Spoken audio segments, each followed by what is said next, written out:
नमस्कार नमस्कार दोस्तों। आज हम लोग नया चैप्टर पढ़ने वाले हैं जिसका नाम है भूमंडलीकृत विश्व का बनना, यानी इसे इंग्लिश में बोलेंगे the making of a global world.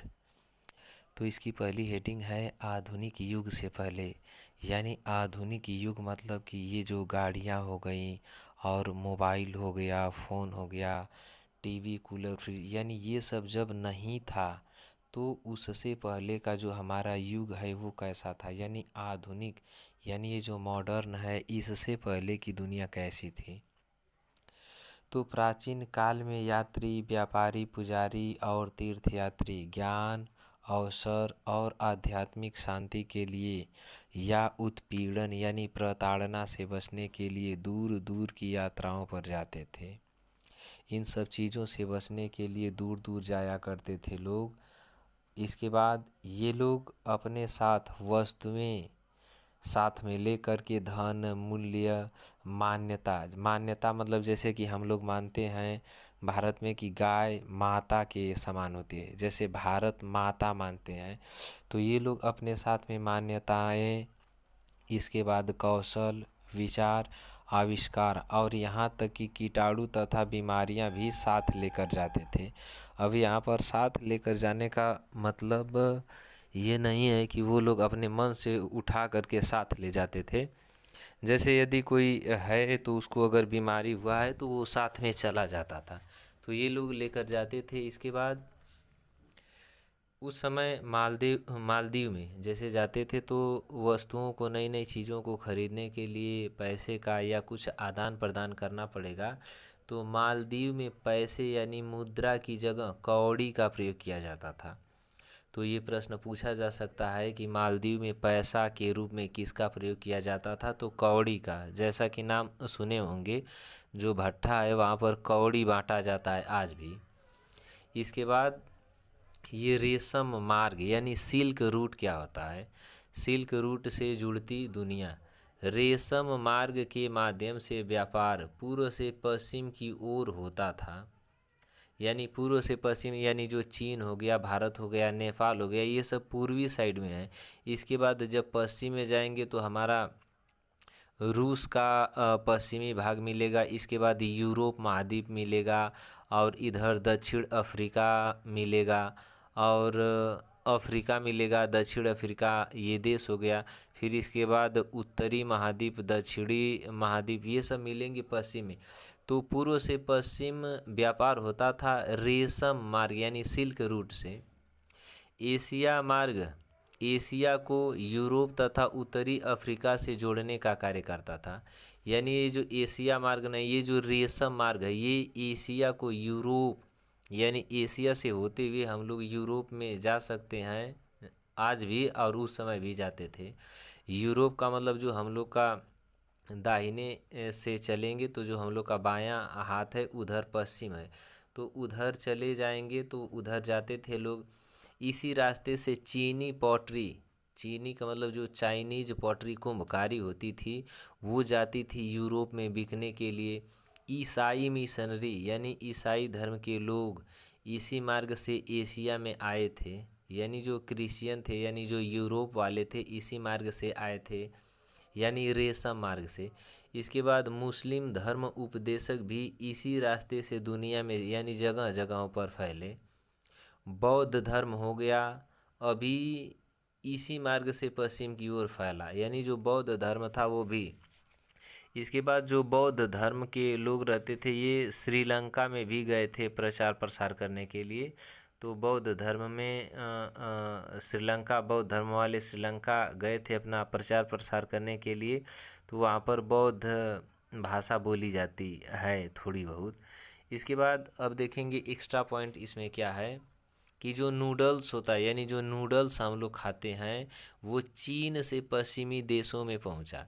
यानी चीन से होते हुए जो रेशम मार्ग से व्यापार होता था वो चीन से होते हुए किधर पहुंचा, तो पश्चिम की ओर यानी यूरोप के देशों में पहुंचा। तो जो नूडल्स है उसकी शुरुआत कहाँ से हुई थी, तो चीन से हुई थी। इसके बाद इस्पाघेती, इस्पाघेती यानी ये गेहूं से बनता है। स्पाघेटी यानी ये भी जैसे सेवई जैसा रहता है और उसे थोड़ा सा मोटा रहता है।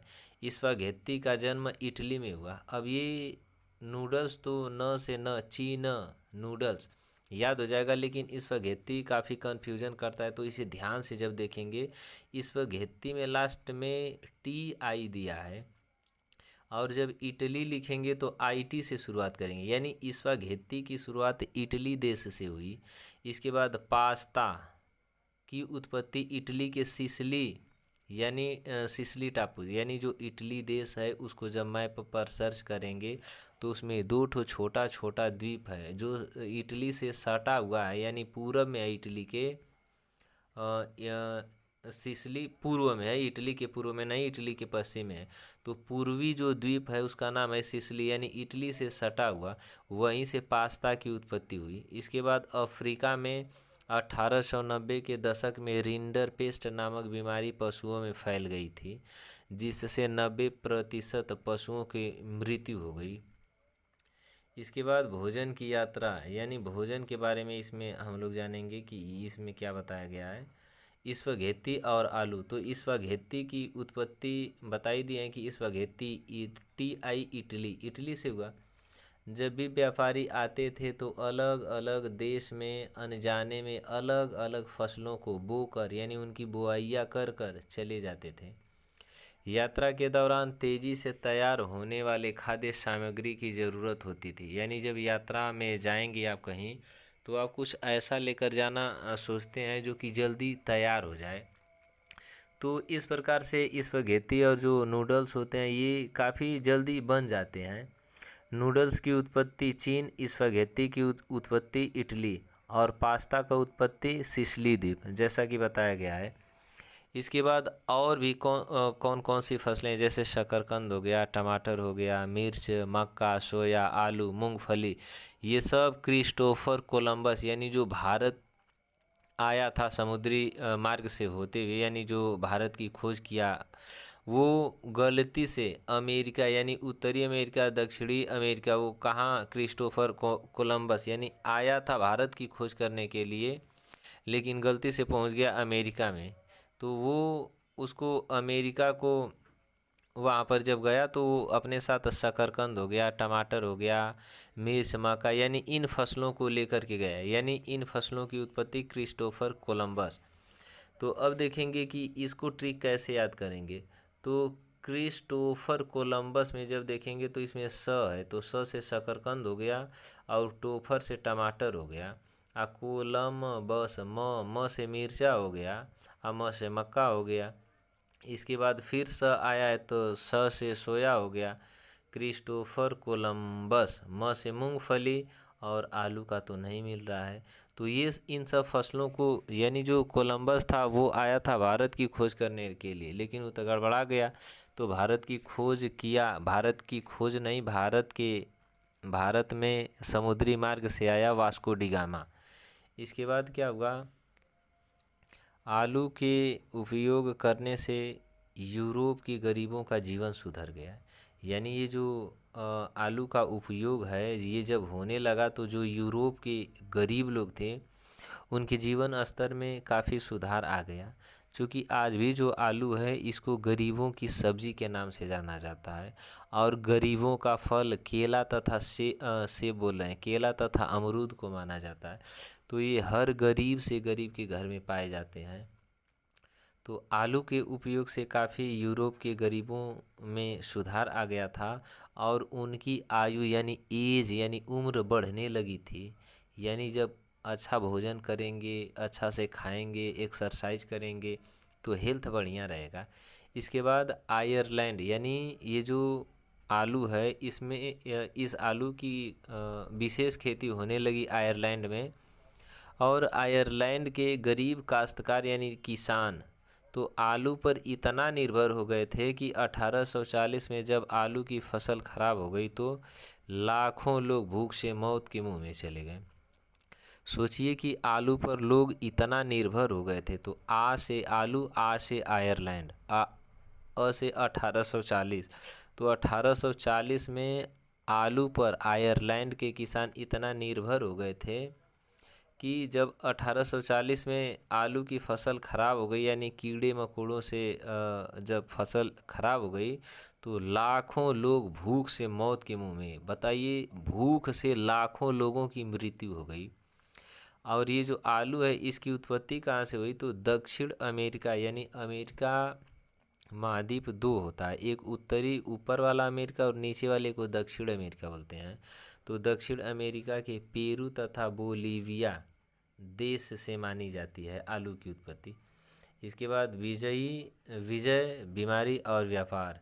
16वीं सदी तक यूरोपीय जहाजियों, यानी यूरोप के जहाज चालकों ने एशिया तक समुद्री मार्ग की खोज कर दिए थे। कई प्रकार के लोग सामान, ज्ञान और परंपराएं एक दूसरे से साझा कर रहे थे, यानी जिसके पास जो सामान था वो अपना एक दूसरे को दे रहा था। इन प्रवाहों के रास्ते में सबसे आम नहीं अहम बिंदु भारतीय उपमहाद्वीप था, क्योंकि व्यापार का अधिकांश हिस्सा इसी रूट से होकर गुजरता था। यानी आज भी देखते हैं तो दुनिया का जितना भी व्यापार होता है वो अधिकांश, दुनिया का तो नहीं लेकिन एशिया का जो व्यापार होता है वो अधिकांश भारत से होकर ही गुजरता है। इसके बाद यहाँ पर दिया है कि इसके बाद 17वीं सदी आते आते पूरे यूरोप में दक्षिणी अमेरिका की धन संपत्ति के बारे में तरह तरह की बातें होने लगी थी। यानी 17वीं सदी यानी 17वीं शताब्दी आते आते दक्षिण अमेरिका की धन संपत्ति की तरह तरह की बातें होने लगी यूरोप में। अब उन लोग को ये लगा कि चलो और अमेरिका को लूटो दक्षिण अमेरिका में।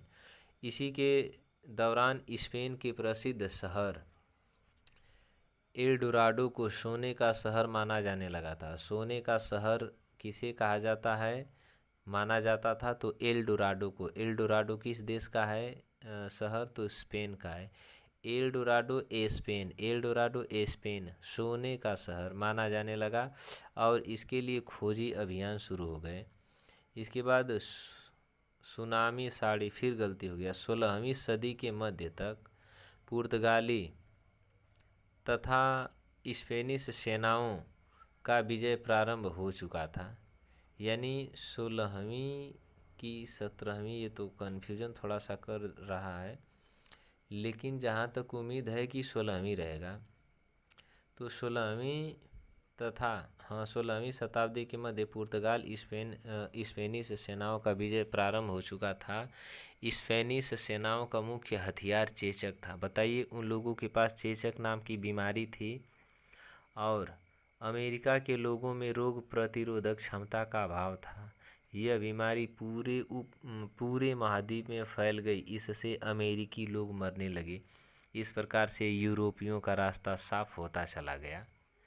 यानी जो बीमारी थी स्पेन के लोगों का, तो ये भी पूछा जाता है कि चेचक, तो चेचक में ए का मात्रा है और स्पेन लिखेंगे तो इसमें भी ए का मात्रा है।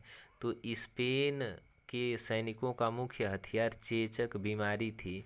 और जो चेचक है, यह बीमारी जिनको हो जाता था तो वो लोग मर जाते थे। और चूँकि स्पेन के जो सैनिक थे उन लोगों में रोग प्रतिरोधक क्षमता उत्पन्न हो गई थी, तो वो चेचक होने के 10-15 दिन, एक आध महीने बाद ठीक हो जाते थे, लेकिन अमेरिका के लोग मरने लगे। अब आप सोच सकते हैं कि जहाँ के लोग मर जाएंगे, नहीं रहेंगे, तो वहाँ पर तो कोई कब्जा कर सकता है। तो इस प्रकार से पुर्तगाल तथा स्पेन की सेनाओं का रास्ता साफ होता चला गया और वे लोग कब्जा करते चले गए।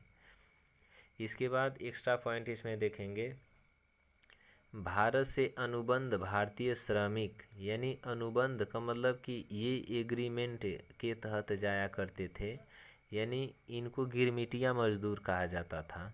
तो भारत से गिरमिटिया मजदूरों को त्रिनिदाद, गुयाना, सूरीनाम, ये तीनों जो देश हैं ये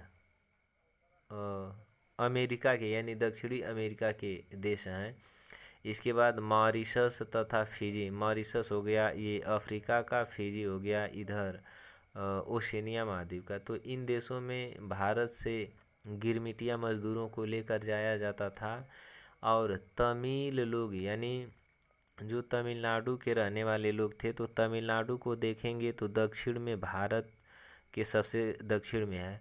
और श्रीलंका यानी श्रीलंका को उस समय सीलोन कहा जाता था। और मलाया यानी मलेशिया तथा इंडोनेशिया, इन दो देशों का कुछ भाग। तो तमिल लोग यानी तमिलनाडु के लोग सीलोन, श्रीलंका और मलेशिया तथा इंडोनेशिया जाकर काम करते थे। इस नई दास प्रथा का नाम दिया गया 19वीं सदी में, यानी इस नहीं इसे, तो 19वीं सदी में, फिर बार बार सदी की जगह साड़ी लिखा गया है, तो 19वीं सदी में इसे नई दास प्रथा का नाम, तो नई दास प्रथा का नाम किसे दिया गया, तो जो गिरमिटिया मजदूर थे। 1921 में यह व्यवस्था समाप्त कर दी गई तथा कैरिबियाई द्वीप समूह के लोग उन्हें कूली कहने लगे 1921 में।